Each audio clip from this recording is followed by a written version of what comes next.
Imagine a city with no walls, no boundaries. Could it still function with the same efficiency? Now, take that thought and shrink it down to a microscopic level. That's the kind of scenario we're dealing with when we think about the importance of cell walls. The cell wall, as the name suggests, is a protective wall that surrounds some cells. It's like a microscopic fortress, safeguarding the cell and its components from the outside world. But is protection its only function?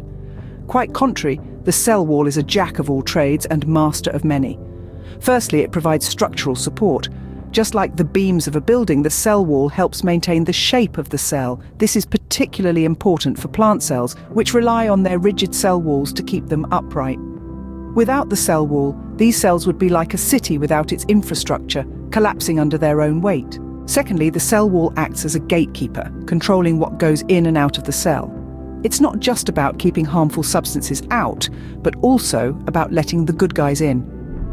From water to nutrients, the cell wall ensures that the cell gets what it needs to survive and thrive. Thirdly, the cell wall plays a crucial role in cell growth and division. As the cell grows, so does its wall. And when it's time for the cell to divide, the cell wall splits down the middle, creating two new walls for the two new cells.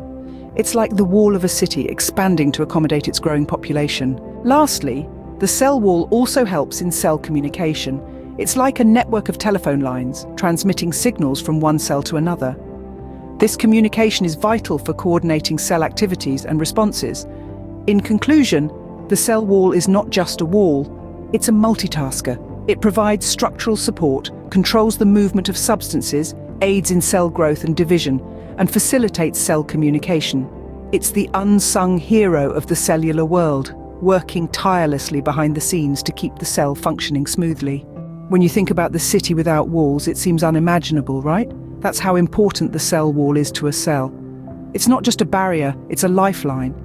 It's not just a structure, it's a system. And it's not just a component, it's a cornerstone. So next time you think about cell biology, remember the cell wall and its pivotal role in the life of a cell.